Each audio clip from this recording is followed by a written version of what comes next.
Ok, ahí está grabando. Vamos a ver si esta semana sí podemos enviar la clase. Bien, voy a compartir la pantalla para que podamos entonces, me avisan cuando estén viendo lo que yo estoy compartiendo.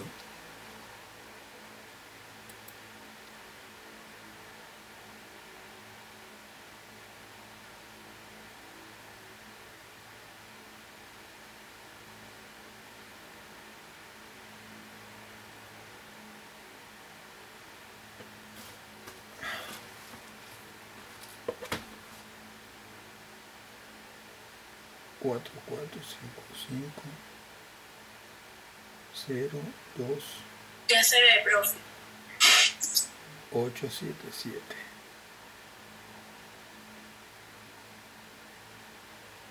Listo. Bueno, bienvenidos de nuevo. Esto todavía no está. Ahora sí. A la clase vamos entonces a trabajar ahí. Como siempre les repito, ahí tienen mis datos para que puedan comunicarse conmigo cuando quieran y en la oportunidad que ustedes consideren necesario para esta materia o para cualquier otra cosa que ustedes crean que yo pueda ser útil.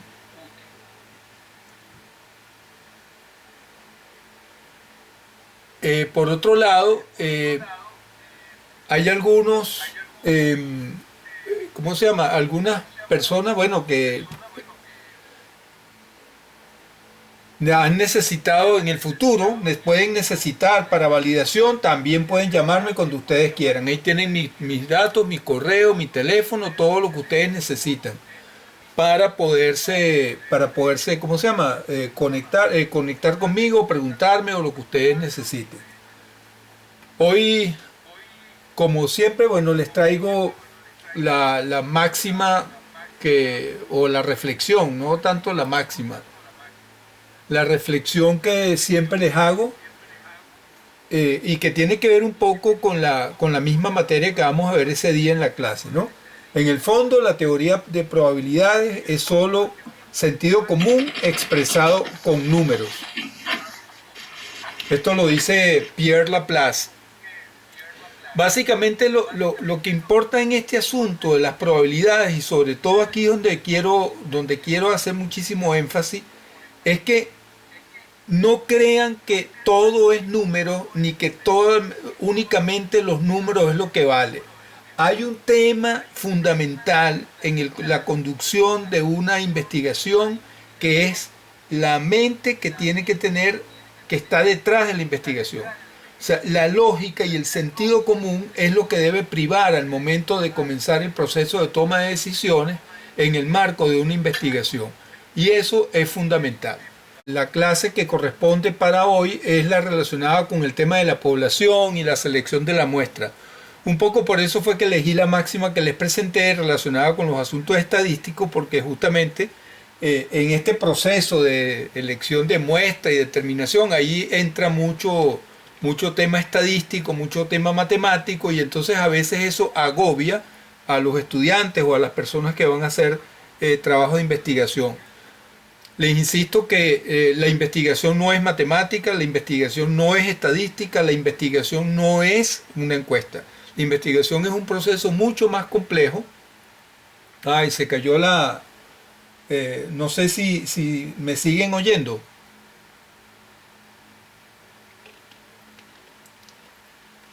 ¿Aló? Se dejó de escuchar, profe, pero ya se escucha. Ya me volvieron a oír. Sí, se cayó la conexión y por eso se cayó la presentación. Déjame volver a compartir pantalla. Bueno, les decía mientras se comparte de nuevo que em, la investigación es algo mucho más complejo que no solamente dedicarse al tema relacionado con las matemáticas y la cosa. Entonces no hay que dejarse agobiar por eso. Sin embargo, es importante tener en cuenta algunos elementos que son básicos, que son conceptuales para el desarrollo de las investigaciones tal como la vamos conociendo, ¿de acuerdo? Entonces, bueno, nada, la población y el tema de la selección de la muestra arranca con... ya va, que estoy... No sé por qué ustedes están viendo la que yo no quiero que vean. Bueno, seguimos.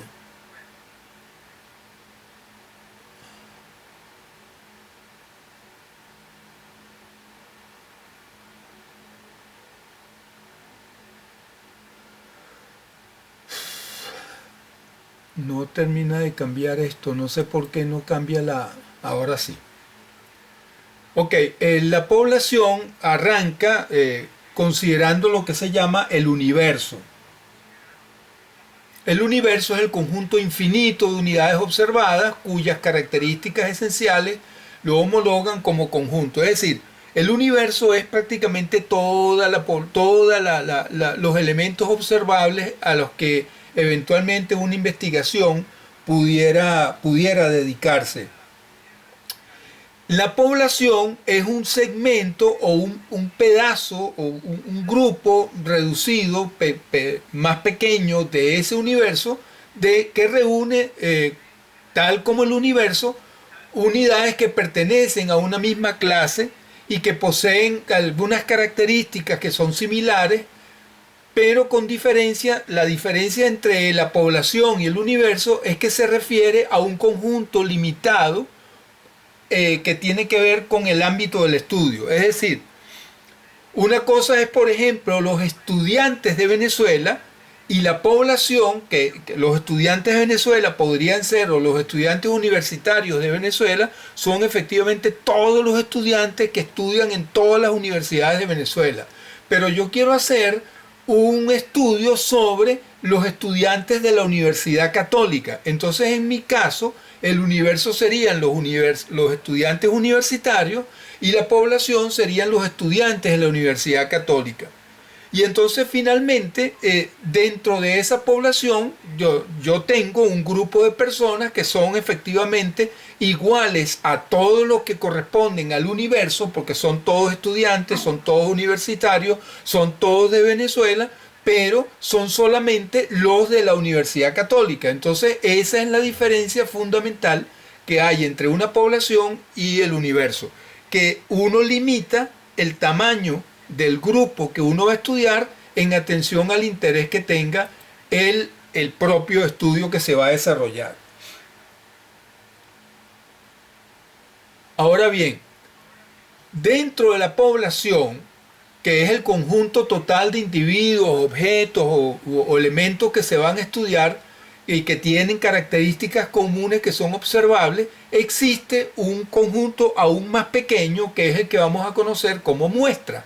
El muestra es el conjunto de elementos, personas, cosas, datos o lo que sea que vayamos a estudiar, que se considera representativo del grupo al que pertenece. Es decir, yo tengo una muestra, o lo que sería en este caso este círculo verde, una muestra debe ser un grupo integrado por elementos de la población que todos en suma representan a la población en general, en términos de proporciones, en términos de características, en términos de participaciones, de todas las cosas que hacen. Entonces es como si uno tuviera la población completa, pero más pequeña.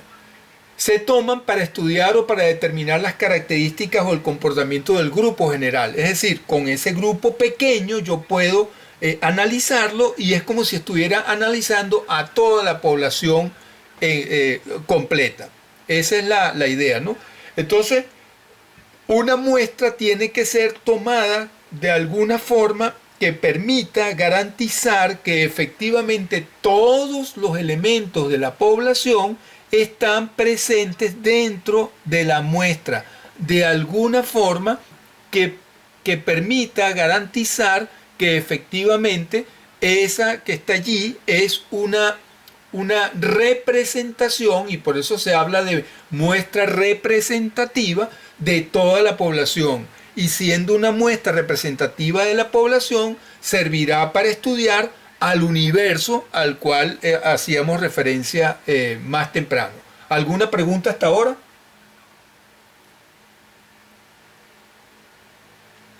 Vamos bien, profe. Ok. Bien, entonces seguimos. Hay algunos elementos que diría, bueno, pero entonces, ¿por qué es necesario estudiar a toda la población o solamente a una parte de ella? Bueno, nada, la diferencia o la decisión de estudiar a toda la población o a una parte de ella, que sería en este caso una muestra, obedece fundamentalmente a 5 criterios que no son los únicos, pero son los más importantes. En primer lugar, el tema de recursos financieros, es decir, uno tiene una investigación que tiene una cantidad limitada de recursos financieros y eso supondría, tendría un valor muy importante o determinante en decidir si efectivamente usted va o no va a hacer una investigación que se base en el estudio de toda la población o solamente algunos de ellos.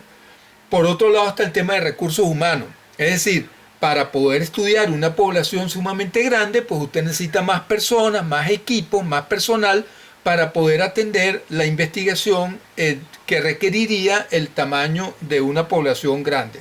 Si ustedes son pocos, entonces pues tendrán que restringirse a una muestra porque los recursos humanos disponibles no son suficientes.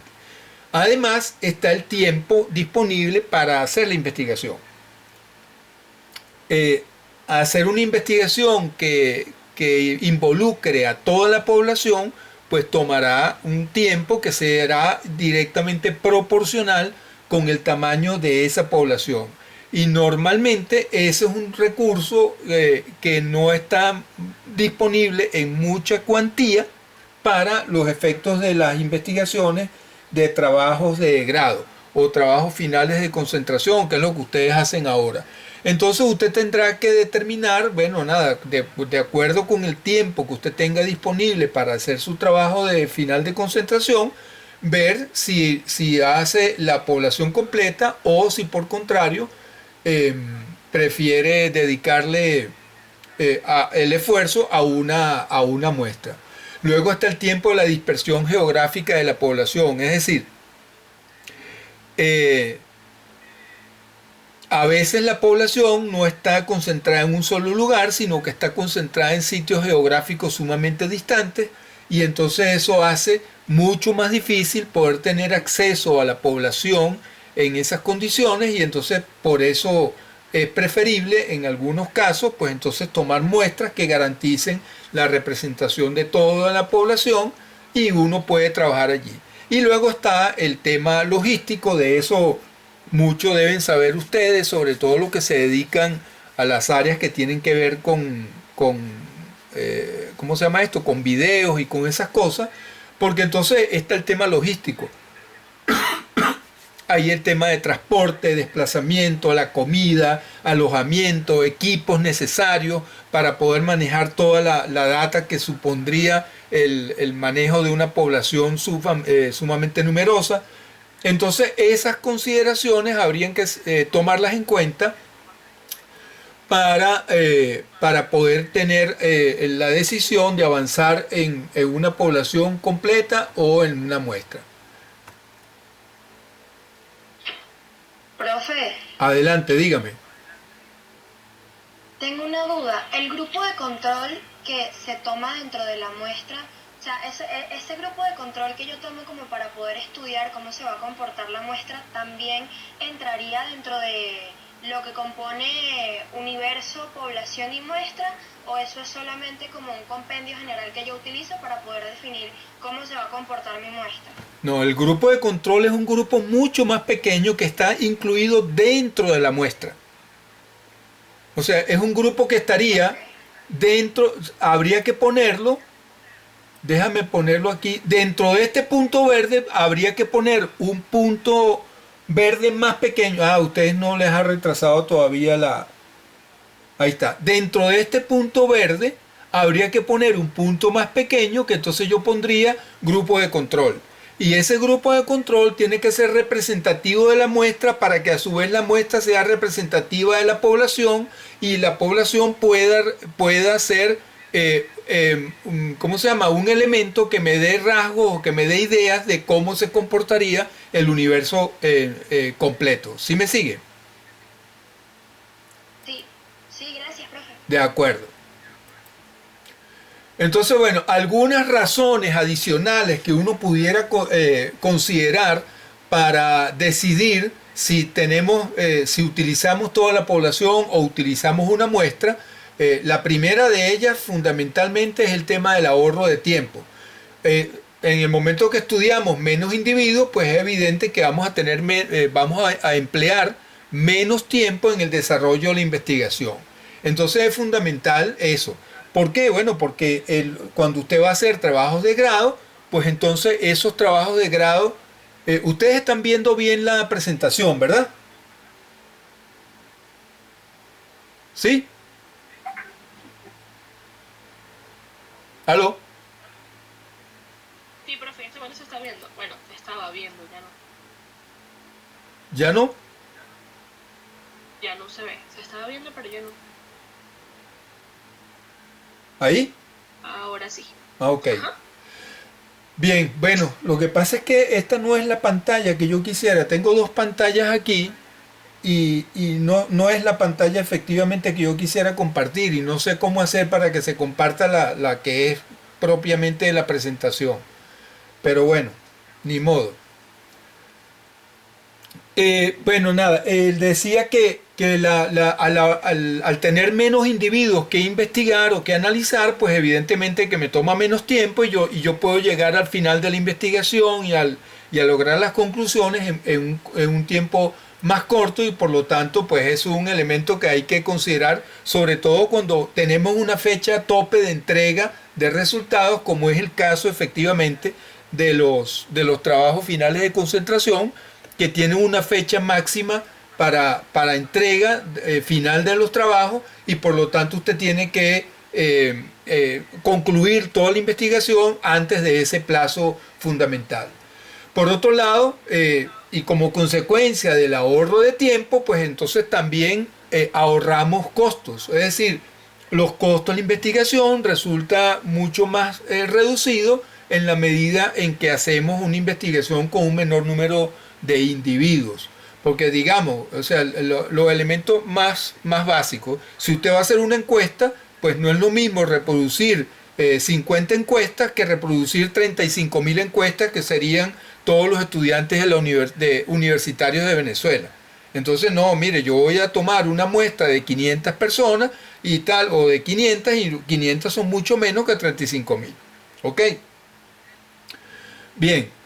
Y el siguiente sería, bueno, estudiar la totalidad de las personas con una característica determinada. En muchas ocasiones puede ser una tarea realmente inaccesible o muchas veces imposible de realizar.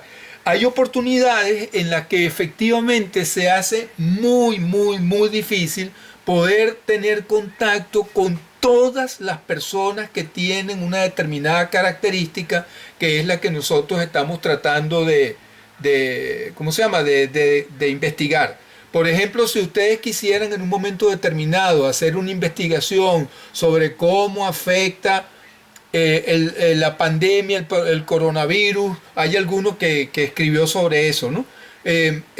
Para el desarrollo del estudio en los estudiantes de la Universidad Católica, oye, mire, son 6.000, 10.000 estudiantes que hay en la universidad. Algunos de ellos están en Guayana. ¿Cómo usted va a hacer para estudiar a los estudiantes de comunicación social de Guayana para incluirlos a todos en esta investigación y saber a ciencia cierta si de verdad esos estudiantes están aprendiendo o no? O sea, no puede. ¿Por qué? Bueno, primero porque está demasiado lejos, porque no hay manera de llegar allá, porque la misma cosa de la pandemia impide los desplazamientos entre estados, porque no hay forma de hacer... Oye, entonces mejor vamos a elegir una muestra y usted elige dentro de toda la universidad un grupo pequeño de estudiantes que estén y entonces hace ese trabajo, porque es la manera más fácil de poder garantizar que tiene acceso a... Y luego los resultados se proyectan proporcionalmente, de acuerdo con cómo sea el comportamiento de la muestra, hacia toda la población. Luego está el tema de aumentar la calidad del estudio, es decir, si en el momento que usted tiene más tiempo disponible para dedicarse a cada uno de los elementos que va a estudiar, pues entonces, y además los recursos y las observaciones, las mediciones se han reducido a un número de individuos más preciso, entonces usted podrá hacer una investigación mucho más exhaustiva, porque usted, como tiene pocas personas a quienes entrevistar o a quienes investigar, pues entonces usted le puede dedicar más tiempo a cada uno. No sería lo mismo entrevistar a 50 o a 100 personas que tener que entrevistar a 3.000 personas, que es el compendio de estudiantes, no sé qué, ¿sí? Entonces, claro, al tener menos personas que estudiar, usted a cada uno le puede dedicar más tiempo y puede hacer mucho más exhaustivo el estudio, y por lo tanto los resultados y la calidad del estudio que hace es mucho mejor, mucho más preciso. Entonces eso compensa el número de personas que entrevista con la calidad de la entrevista que le hace a cada uno de los que va a ir entrevistando. Y finalmente tenemos el tema de la selección de muestras específicas. Nos permitirá fundamentalmente reducir la heterogeneidad de la población al indicar algunos criterios específicos de inclusión o de exclusión que haya para poder ingresar o no dentro de la muestra. Es decir, uno trata de tener una muestra que es un poco más homogénea, una muestra mucho más compacta, que permite y facilita las maneras y las formas de poder hacer el estudio. ¿Algún comentario, alguna pregunta que vayamos hasta ahora? Yo siempre hago eso para que ustedes me den feedback y yo saber que todavía están ahí, porque si no, uno no tiene forma de saber que están oyendo.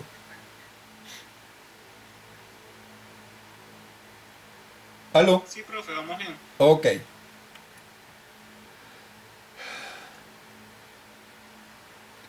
Bien, entonces, ¿cómo hacemos para escoger esa muestra y cuáles son los criterios, las maneras de hacerlo? Entonces, escoger el tamaño de la muestra no ha dejado de ser un problema, porque les decía que la muestra tiene que ser representativa de la población para que pueda, una vez que tengamos los resultados en la población, proyectarlos hacia el universo. Entonces, tenemos que tener garantía y hacer todos los esfuerzos y agotar las posibilidades para establecer un tamaño de muestra que sea estadísticamente fundamentado. No solamente un tamaño de muestra, sino que los elementos que están dentro de la muestra sean efectivamente una representación relativamente pequeña de la población y que representa efectivamente las características semejantes de la población. Es decir,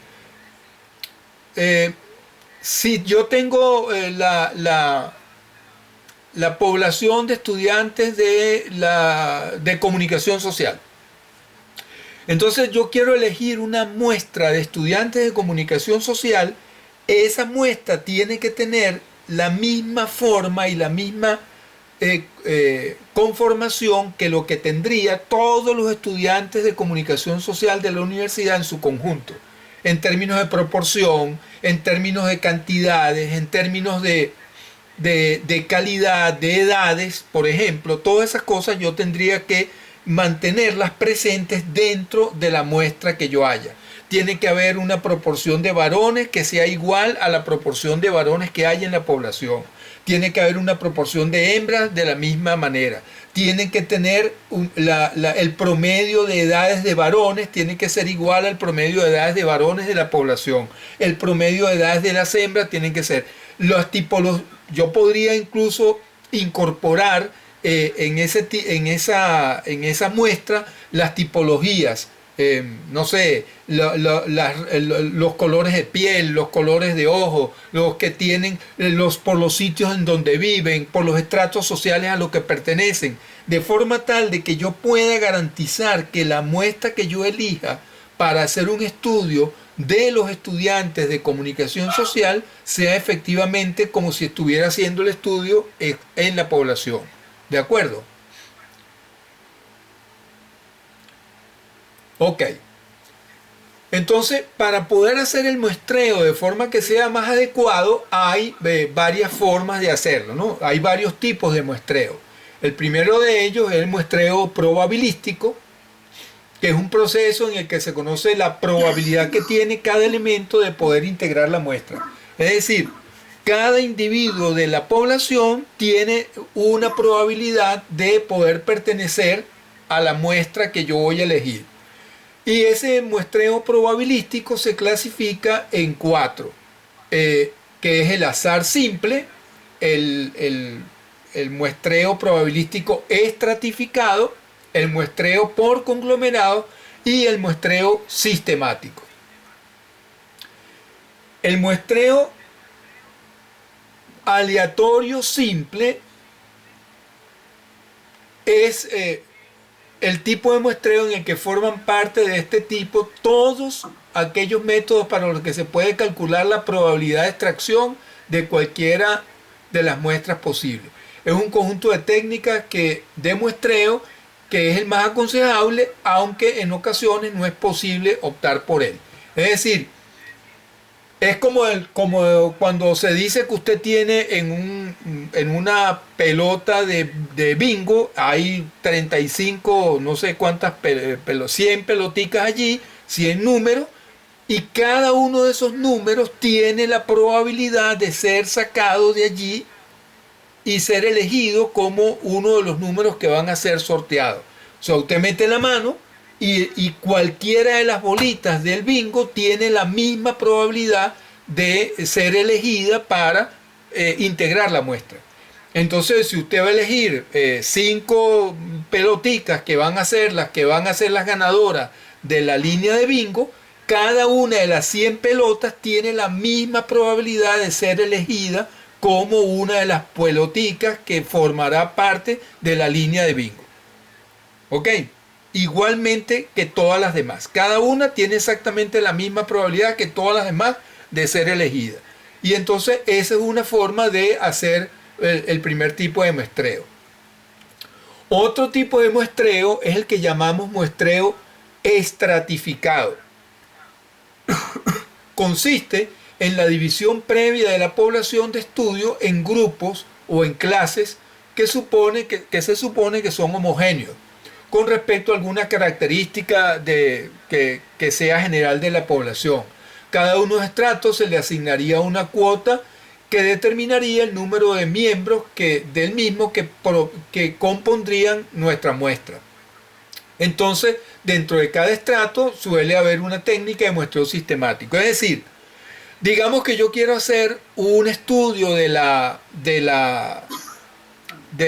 los estudiantes de comunicación social de este semestre, y entonces todos los estudiantes están organizados por secciones, desde la sección 1 hasta la sección 5, por ejemplo. En cada sección se supone que están conformados de acuerdo a criterios que obedecen a la conformación de la población. Entonces yo lo que hago es que si tengo 5 secciones y quiero hacer un estudio de la población completa, lo que hago es que cada una de las secciones le digo, bueno, mire, cada sección, como son 5, cada una representa el 20%, entonces de ese 20%, cada uno, que serían un determinado número de personas, a cada una le digo, bueno, mire, si yo voy a tener una muestra de 100, cada una de las secciones me tiene que entregar 20. Y si cada sección es de 100 estudiantes, pues entonces ellos eligen 20 para que la suma sea la totalidad de la población. ¿Sí me comprendieron? ¿Aló? Sí, profe, sí. Ok. Bien, entonces esto es estratificado, ¿no? Que yo tengo como por secciones y a cada sección le asigno un número de estudiantes que serán elegidos generalmente en forma aleatoria para que yo pueda conformar la muestra. Y eso va a representar a la población completa. Luego tenemos el muestreo por conglomerados, que se utiliza cuando la población se encuentra dividida de manera natural en grupos que se supone que contienen toda la variabilidad de la población. Es decir, que representan fielmente respecto a las características a elegir y que pueden seleccionarse solo algunos de estos grupos para la realización del estudio. Es decir, usted tiene un grupo, la población ya está dividida naturalmente de alguna forma, que cada una de esas divisiones representa o está conformada como que si fuera la población completa. Entonces usted lo que hace es que simplemente elige uno, dos o tres conglomerados de esos completos y hace que eso va a representar a la población final. Y está finalmente el que llamamos muestreo sistemático, que es cuando usted tiene una población bastante grande y entonces y este estudio se ha de extender por bastante tiempo. Entonces se utiliza una fórmula para usted ir eligiendo sistemáticamente uno de cada tantos para que sea integrado a la muestra. Entonces, ese cada tantos se selecciona justamente haciendo el cálculo de una constante que se llama K y que va a estar relacionada entre el número total de la población y el número total de la muestra que usted quiere calcular. Usted divide el número total de la población entre la muestra y eso le da un valor, y ese valor es el que usted va a utilizar para que sea el cada tantos. Y entonces comienza, por ejemplo, en el número 1 y póngale que esa K le dio 3, entonces usted elige el 1, luego cuenta el 2 no, el 3 no, el 4, que es el tercero, sí se incorpora a la muestra, y el siguiente tercero sería el 5, el 6, el 7, va para la muestra, el 6, el 8, el 9, el 10 va para la muestra, el 11 no, el 12 no, el 13 va para la muestra, y usted los va eligiendo de la lista en ese orden cada 3, porque ese es el muestreo sistemático que usted eligió. Si usted lo va a hacer, por ejemplo, en una población, en una urbanización, entonces usted tiene ya cuáles son todas las casas. Entonces usted, bueno, la primera casa, la segunda casa no, la tercera no, la cuarta sí. En esta casa hago entrevista. En la quinta no, en la sexta no, en la séptima sí. En esta casa hago entrevista. Y ahí voy seleccionando cada una de las casas o cada una de las calles o si es personas que van caminando por la calle, entonces pasa uno, pasa dos, el tercero, para. Y a eso usted le hace la entrevista y así va haciendo el proceso sistemáticamente hasta completar todo el tamaño de la muestra que usted ha determinado, que usted ha decidido tener. ¿Alguna pregunta hasta ahora? Bien. Los tipos de muestreo, ya les decía que hay muestreo probabilístico. Profe, una pregunta. Ajá, dígame. ¿Me escucha? Sí, ¿cómo no? Okay. Profe, se me fue la internet por un momento. ¿Será que me puede repetir otra vez lo último que dijo? Es que no entendí muy bien si el número de personas, o sea, cada tantas personas, lo elijo yo o es algo que ya está predeterminado. No, ese cada tanto se elige utilizando la ecuación que tienes en la pantalla. Déjame devolver un momento aquí, ya lo devolví, pero no, creo que todavía no lo están viendo. Hay una ecuación que, o sea, uno tiene que calcular un factor que es una constante, ¿no? Okay. Que se denomina coeficiente de elevación. Ese constante se conoce como K. Esa K es el resultado de dividir el número total de la población entre el número o el tamaño de la muestra que tú quieres. Si la población era, por ejemplo, 1000 personas, y la muestra que tú Ok. calculaste son 100 personas. Tú divides 1000 entre 100, eso te da 10. ¿Correcto? Entonces, Ok. Sí. yo tengo la lista de las 1000 personas que comienzan con el número 1. Ese 1 lo meto en la muestra. Ok. Luego, como la K es 10, empiezo a contar 10 personas a partir de 1 a ver quién le toca. El 2 no, el 3 no, así está. Cuando llego al 10, el 10 va para la muestra. Y luego voy, sigo contando 2, 3, 4, 5. El 20 va para la muestra. Y así voy haciéndolo hasta completar el número de personas que van a incorporarse en la muestra. ¿Sí me sé? Ahora sí. Ah, ok, perfecto, ahora sí entendí. Gracias. Entonces, con ese K, así yo no sé quiénes son los que voy a elegir, sino que aleatoriamente de acuerdo, y sistemáticamente, por eso que se llama muestreo sistemático, cada 10 o cada cantidad que salga, según el K, yo voy eligiendo el número. La cosa es que el número donde yo voy a comenzar, yo lo puse en el 1 para que sea fácil explicarles esto sin yo tener una pizarra o algo para poderlo explicar. Pero el número se elige aleatoriamente. O sea, ¿en qué número voy a comenzar a contar sistemáticamente? No es el que yo quiera, sino elijo aleatoriamente entre el 1 y el 1000, ¿dónde es que voy a comenzar a contar? ¿Sí? ¿Sí está claro? Sí, perfecto, profe, gracias. Ok, entonces a partir de ahí comienzo a contar la cantidad de Ks y cada K lo incorporo a la muestra. Ok.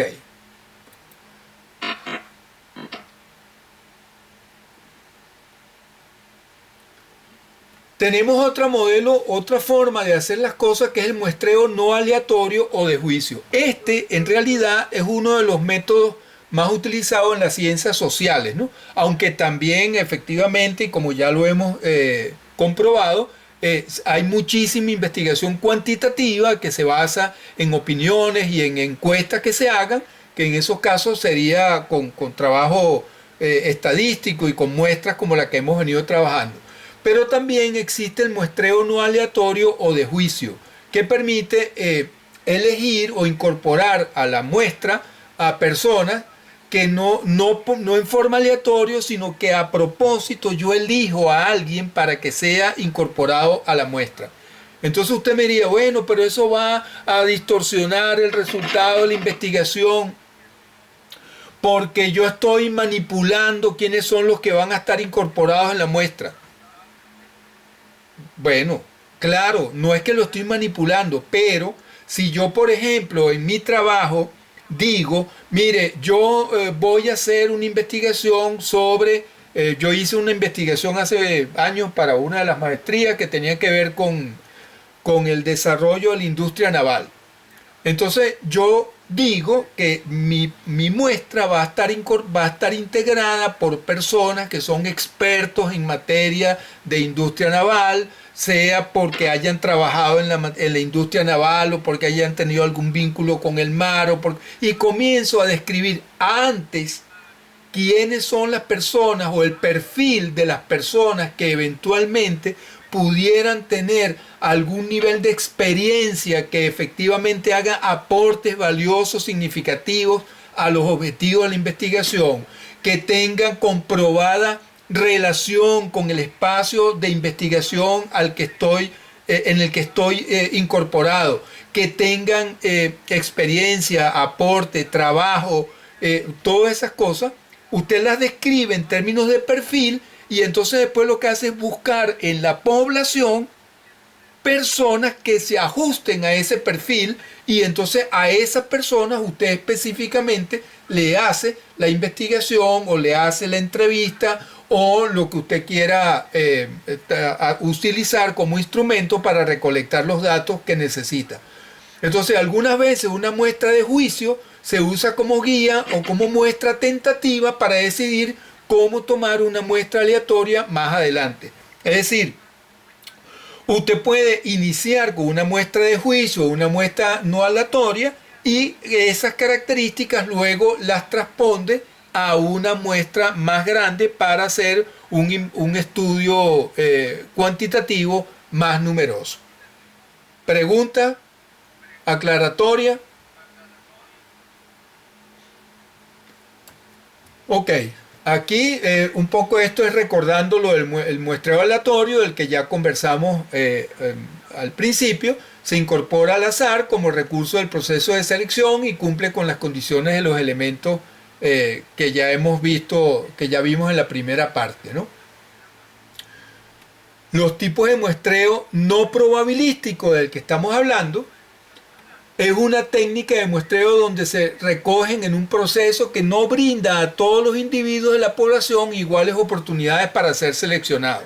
Es decir, lo que decía al principio, no todo el mundo puede ser entrevistado para un trabajo que tenga que ver con cómo la industria naval en Venezuela hace aportes al desarrollo sostenible. Yo para eso no puedo entrevistar a la directora de la Escuela de Comunicación Social. ¿Por qué? Bueno, porque ella no tiene absolutamente ningún conocimiento, no tiene experiencia, no tiene experticia en materia de industria naval, ni de industria, ni de barcos, ni de armada, ni de marina, ni de nada que tenga que ver con el mar. Entonces ella definitivamente no tiene ninguna probabilidad de ser elegida como parte de la muestra de estudio para un estudio sobre el aporte que hace la industria naval para el desarrollo. ¿Sí está claro? ¿Ah?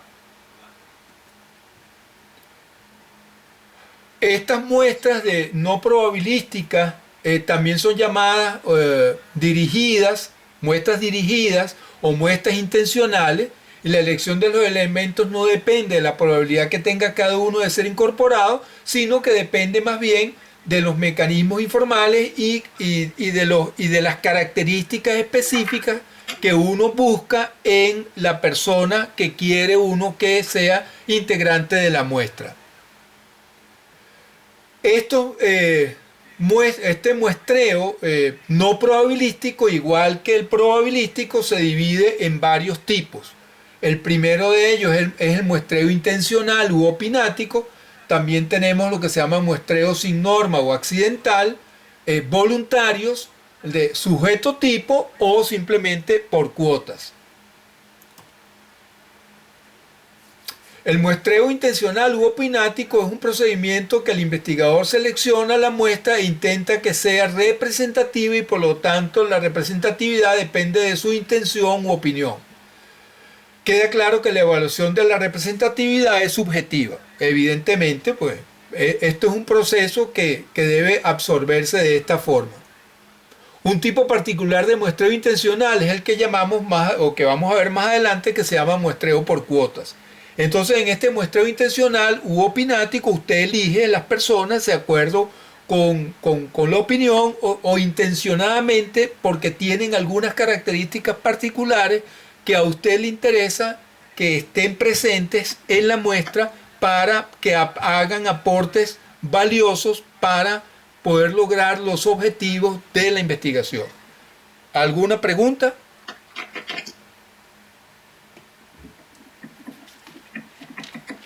Aquí la mayor preocupación de la gente es que va a elegir a alguien que ya está predestinado para hacer, y que la opinión que él va a dar va a ser una opinión que está sesgada. Bueno, claro, así es. Y eso es a propósito. Y como es a propósito y usted lo ha advertido suficientemente en el trabajo, entonces su trabajo no deja de tener validez científica, porque está claro que la persona que va a opinar basado en una perspectiva muy particular, que es la perspectiva que él tiene y que es la perspectiva que usted quiere abordar en este trabajo de investigación. ¿Ok?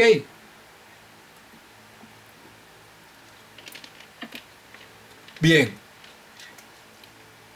El muestreo sin norma o accidental es un procedimiento en el que la muestra se obtiene de cualquier manera, ya sea por comodidad o circunstancia. El riesgo que no sea representativa de la población es sumamente grande, salvo que la población sea muy homogénea. Es decir, usted simplemente, para hacer este muestreo no probabilístico, usted elige a cualquiera que va pasando, y corre el riesgo de que esa persona no le dé la opinión porque no tenga las características particulares que usted aspira. Entonces, ¿qué ocurre? Que usted tiene que tener una población que sea preseleccionada con las personas que son efectivamente expertos en determinada materia. Entonces, por ejemplo, si yo quiero hacer un trabajo sobre el desarrollo de la industria naval y yo sé que la industria naval es un asunto de competencia del Instituto Nacional de Espacios Acuáticos, bueno, yo digo que mi población es el Instituto Nacional de Espacios Acuáticos y me voy para allá y elijo cualquier director que está allí y supongo que ese director debería darme una opinión válida para el trabajo de industria naval al que estoy tratando de hacer conclusiones. ¿Preguntas aclaratorias?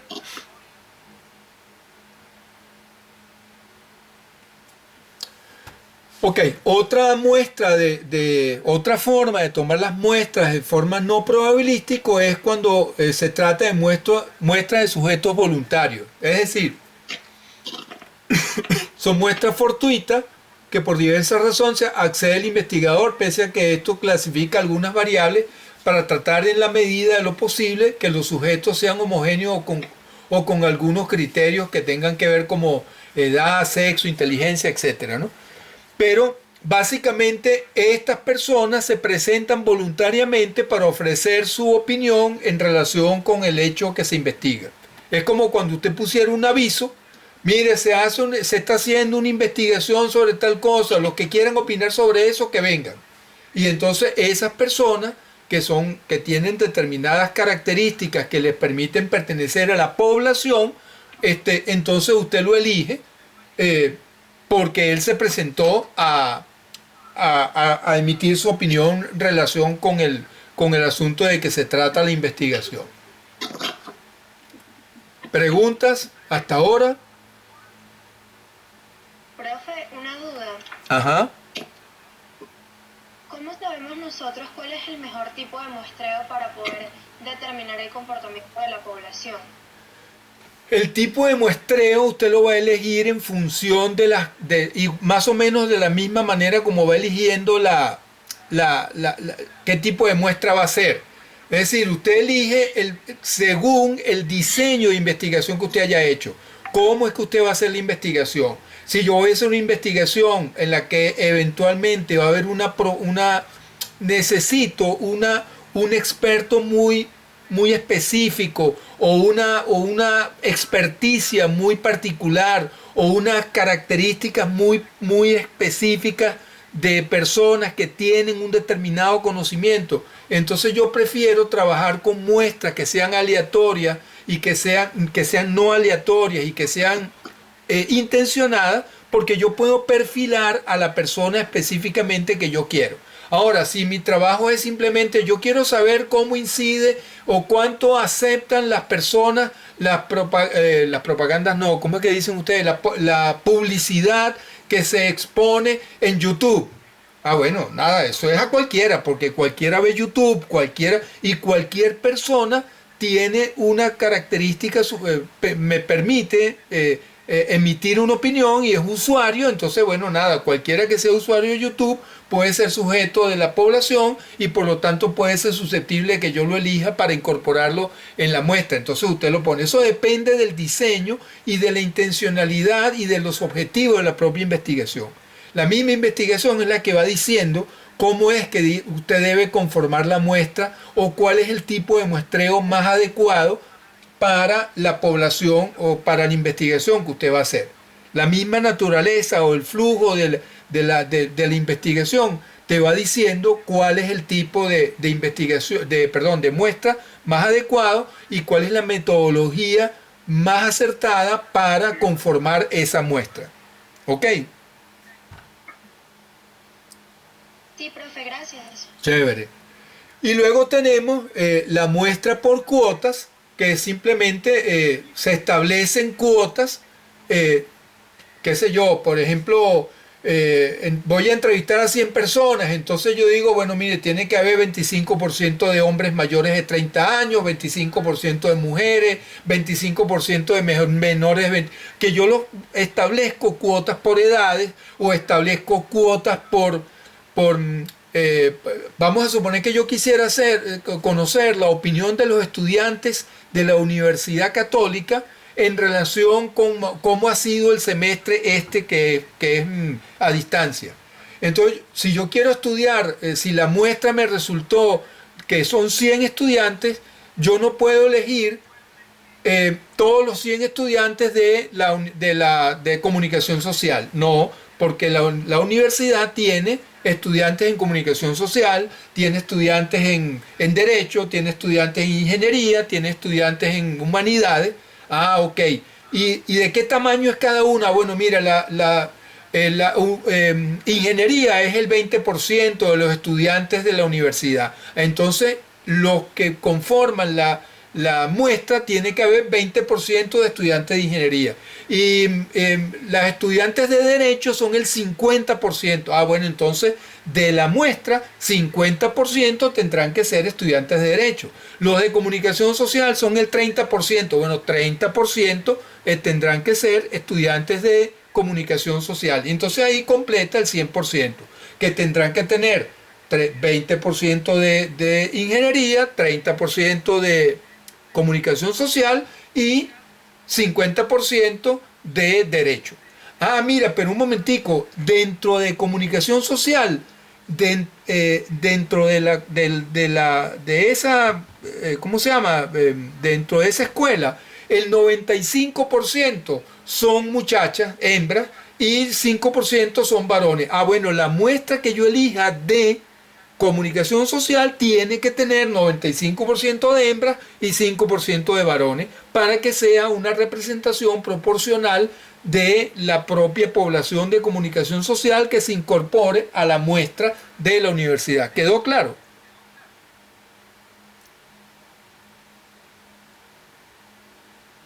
¿Aló?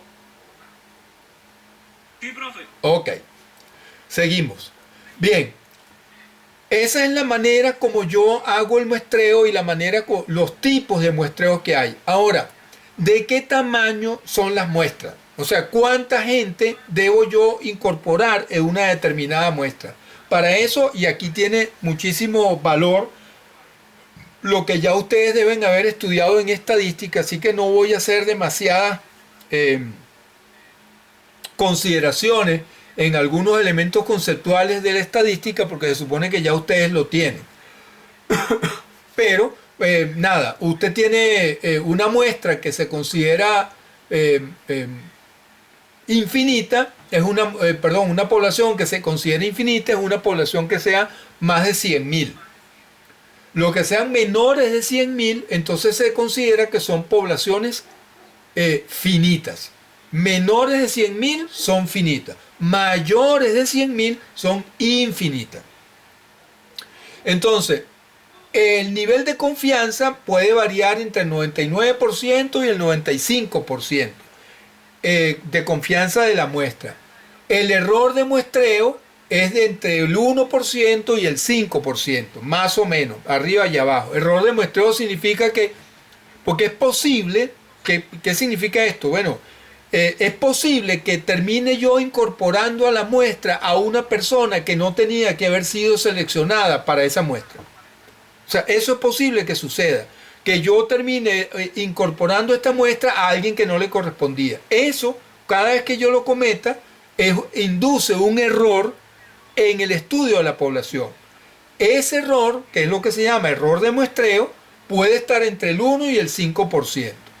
Para efectos de conformación de una muestra. Hay un factor que se llama Z, que es Z crítico, que se conoce que cuando yo quiero que ese Z sea el 99%, es decir, que trate de ser lo más preciso posible, ese Z tiene un valor de 9, es como le digo, es un valor que se calcula por asunto de cálculos estadísticos. Y si yo quiero que el Z sea de 95%, entonces ese valor toma un número 4. Eso porque se incorpora en una fórmula para poder calcular el tamaño de la muestra. Y luego está el asunto de las proporciones, que es el P menos Q, que es el comportamiento de la variable en estudios anteriores o en datos que usted tenga. Es decir, Eso tiene que ver con la probabilidad de que un evento ocurra o que no ocurra. Por ejemplo, eso siempre da 1, o sea, suma 100%. Existe una probabilidad de que llueva de 60%. Eso quiere decir de que la probabilidad de que no llueva es de 40%. 60% más 40% es el 100%. ¿Sí está claro? ¿Alguien que me diga si entendieron esto? Profe, sí, lo que quedó medio extraño. Profe, no entendí muy bien, Z.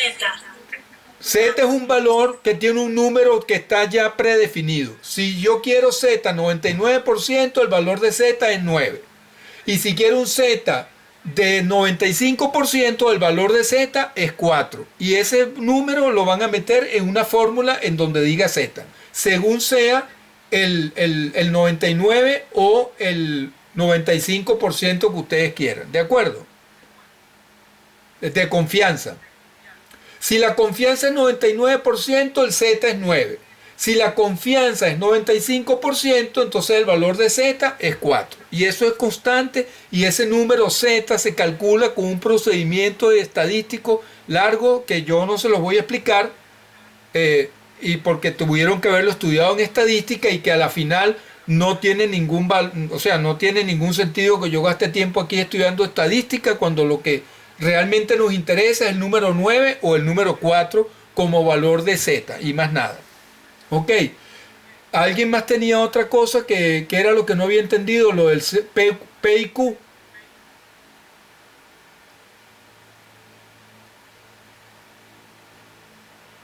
¿Aló? ¿Sí me están oyendo? Sí, profe, lo escuchamos. Bien, entonces les decía que los valores de P y Q son valores de que cada uno de esos valores sumados debe dar 1 o debe dar 100%. Entonces es el comportamiento de la variable según en estudios anteriores. Por ejemplo, si yo digo que existe la posibilidad de que llueva de 60%, quiere decir que la posibilidad de que no llueva es el complemento desde 60% hasta 100%, que es 40. ¿Sí? Es decir, 0,6 de que llueva y 0,4 de que no llueva. 0,6 más 0,4 da 1. O 60% más 40% da 100%. Esos dos valores siempre deben dar 1 o siempre deben dar 100%. Cada uno de esos valores estará en el planteamiento, se los van a decir. Si no se hace mención a los valores predeterminados de Q y de P, entonces uno asume que cada uno de esos valores es mitad y mitad. Es decir, 50% de que ocurra y 50% que no ocurra. ¿Ok? Ya lo vamos a ver en las ecuaciones que vienen aquí más adelante para que ustedes tengan claro de cómo es la cosa. Por ejemplo, si yo tengo un estudio que es a nivel nacional y yo quiero averiguar sobre la gestión de gobierno en los 2 primeros años. O sea, yo soy el presidente y yo quiero saber cómo la gente, qué opinan las personas sobre mi gestión en los 2 primeros años de gobierno. Entonces yo inicialmente hice un sondeo ahí a 150 personas y me di cuenta de que 60% de esas personas opinaban favorablemente sobre la gestión. Entonces, ¿a cuántas personas habría que entrevistar si se fija un nivel de confianza de 99% y un error muestral de 1,5%? Entonces, datos que son interesantes saber aquí. Bueno, la población es infinita. ¿Por qué? Bueno, porque es la población nacional y toda la población de Venezuela es mucho más grande que 100.000. Entonces, la población es infinita. El nivel de confianza, como es de 99%, indica que el valor de Z es 9, de acuerdo con lo que les dije antes, ¿no? Y las proporciones es simplemente que como hay 60% de personas que opinan favorablemente, quiere decir que 40% de personas opinan contrario. Entonces yo lo que hago es que incorporo esta ecuación que está aquí.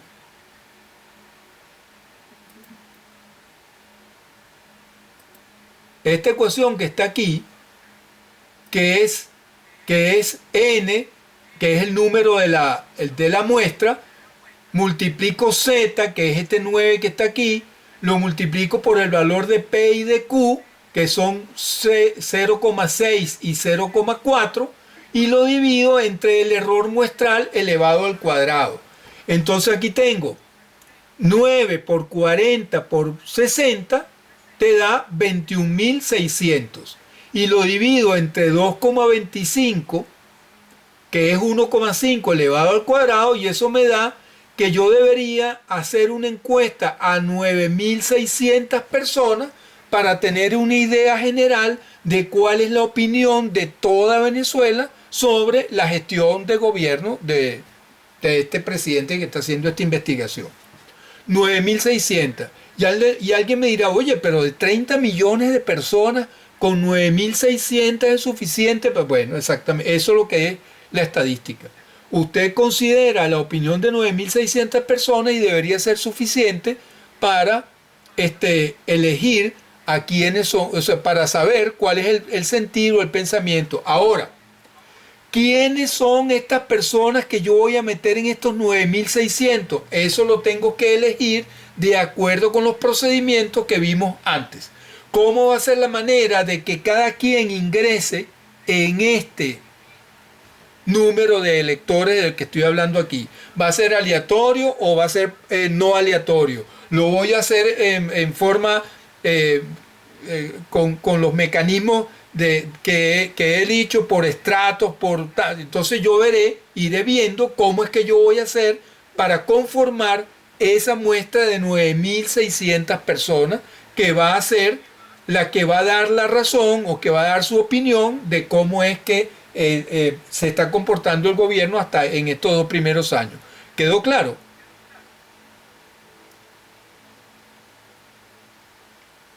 ¿Aló?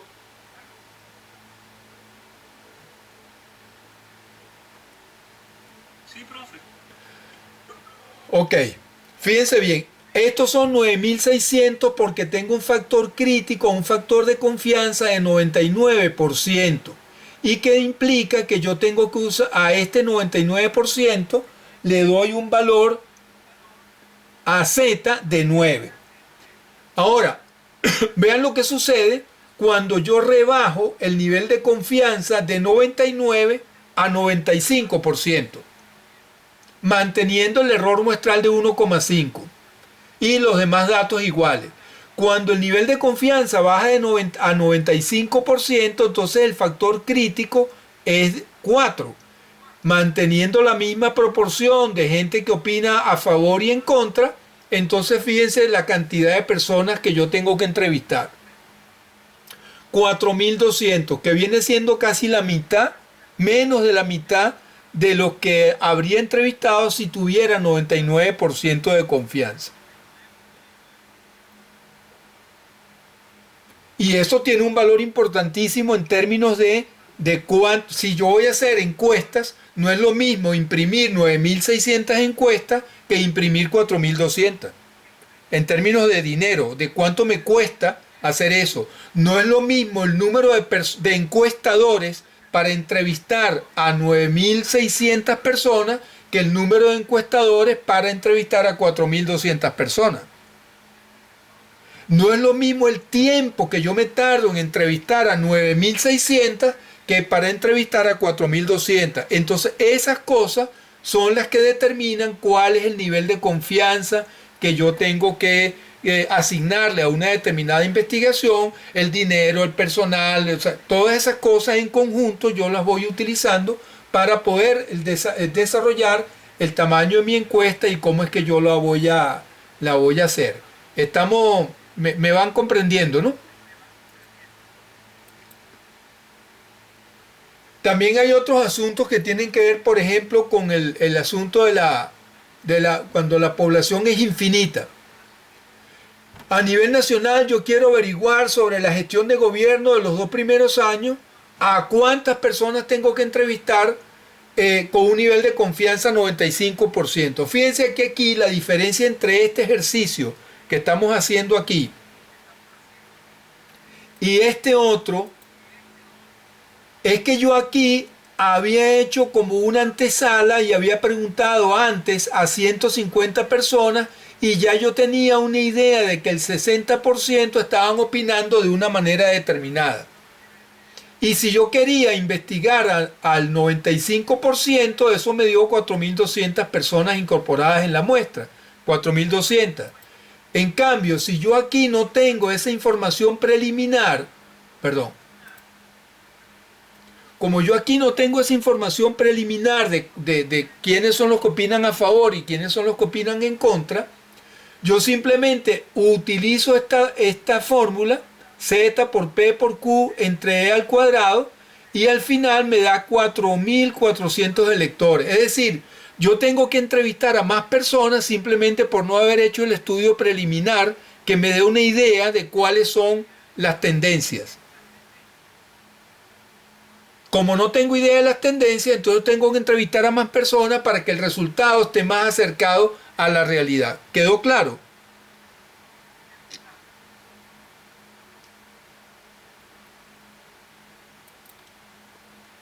De todas maneras, ustedes estas ecuaciones y todo esto lo tienen en la presentación que les envié.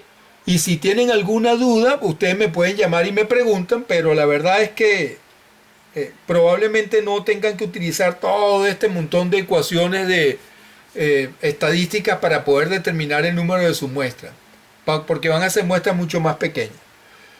Cuando la población es finita, aquí tenemos otro ejemplo. Si yo quiero conocer la actividad de los miembros de un sindicato petrolero, por ejemplo, que está compuesto por 3.257 obreros. Ya yo tengo el tamaño de la población, cuántos son, a cuántos debo entrevistar si yo quiero trabajar con un nivel de confianza de 99% y un error de 3%. Siendo el nivel de confianza 99, el Z es 9. Entonces yo aplico de nuevo mi ecuación, Z por P por Q por N, que es el tamaño de la población, y lo divido entre el error muestral multiplicado por la población menos 1, y le sumo Z por P por Q. Aquí sustituyo todos los valores. Fíjense bien que como aquí yo no he hecho ninguna consideración. Se cortó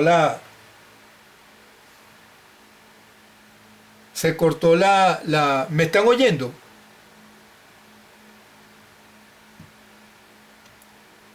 ¿Me oyen ahora?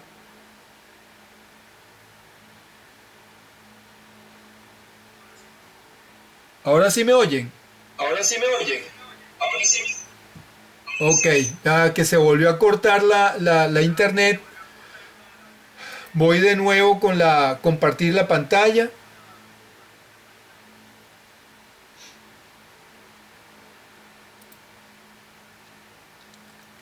Y aquí debería haber una forma de yo compartir la pantalla 2, pero no sé cómo es. Bien, bueno, volvemos otra vez. Ahí está cargando, ya la tienen. Como yo en este ejemplo no he puesto alguna consideración sobre ¿cómo se llama? La opinión inicial que puedan tener alguno de las personas, entonces se considera que los valores de Q y de P son 50 y 50. O sea que tienen la misma probabilidad de opinar a favor o opinar en contra. Entonces yo incorporo dentro de esta ecuación todos esos valores. Para Z le pongo el 9, para P y para Q pongo 50 cada uno, para N pongo los 3.257, que es el tamaño de la población, el error al cuadrado, que sería el error de 3% al cuadrado, 3.257, que es la población menos 1, y 9 por 50, que serían los valores de P y de Q. Sustituyo todo eso aquí y me da que yo tengo que entrevistar a 1.414 personas, es decir, casi la mitad de la población, para poder tener una idea de cuál es la actividad de los miembros del sindicato.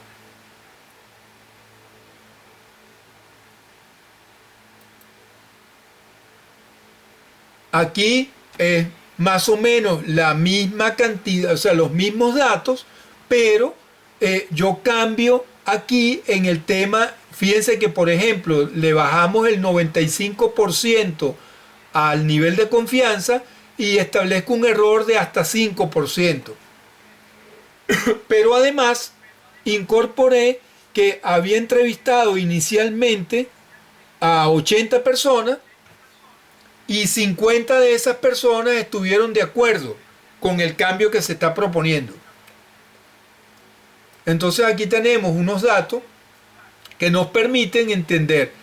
Sustituyo todos estos valores en la ecuación, la misma que teníamos antes, y entonces da que son 336 obreros que habría que entrevistar. Esto pasa, o esta gran disminución, fíjense que aquí son 336 y en la anterior eran 1414.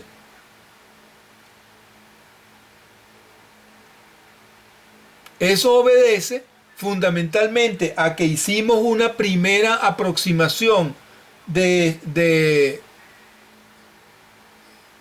obreros, bajando del 99 al 95% y el error lo bajamos de 3 a 5%.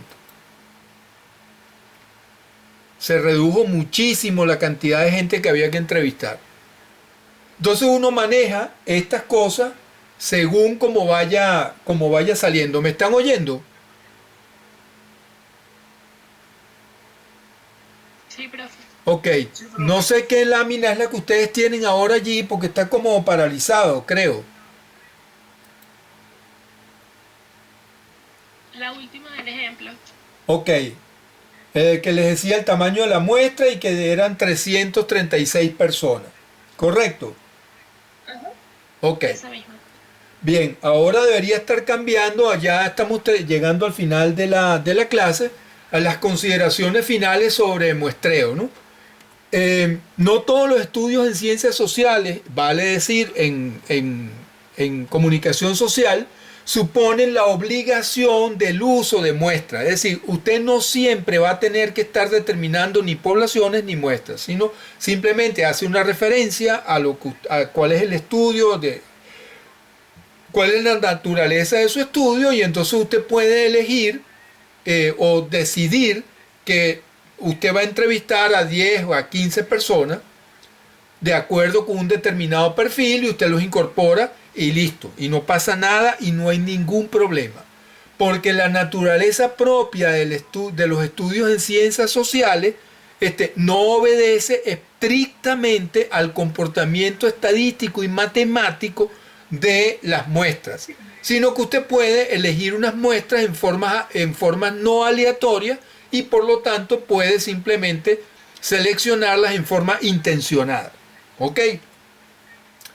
Si se requiere o es imperativo generalizar, es decir, hacer proyecciones a una población mucho más numerosa, entonces, o hacer inferencias a partir de muestras probabilísticas, entonces usted sí tendrá que hacer su muestra y desarrollar toda la cantidad de cosas que está allí.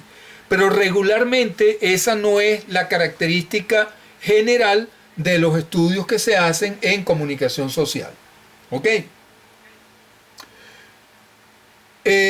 Algunas cosas que tienen que ver donde si no es posible utilizar muestras, o sea, ¿en qué casos no es posible utilizar muestras probabilísticas? Bueno, primero que todo, cuando usted, por ejemplo, no cuenta con todo el registro de la población de estudio. Si yo no sé exactamente cuántos son, ni cuáles son las características de la población general que yo necesito estudiar, lo mejor es no trabajar con una muestra, sino hacer una elección intencionada de elementos que se incorporen al estudio, según determinadas características o según determinado perfil. ¿Por qué? Porque si usted no conoce todo el registro, no puede tener conciencia específica o clara de cuáles son las características reales de la población. Y si usted no conoce las características reales de la población, mal puede elegir una muestra que represente a esa población. En este caso, entonces usted atiende al objetivo de la investigación y elige incorporar al estudio a personas que tengan características particulares que efectivamente aporten valor agregado al estudio y que ayuden a poder lograr los objetivos de su propia investigación. ¿Eso está claro?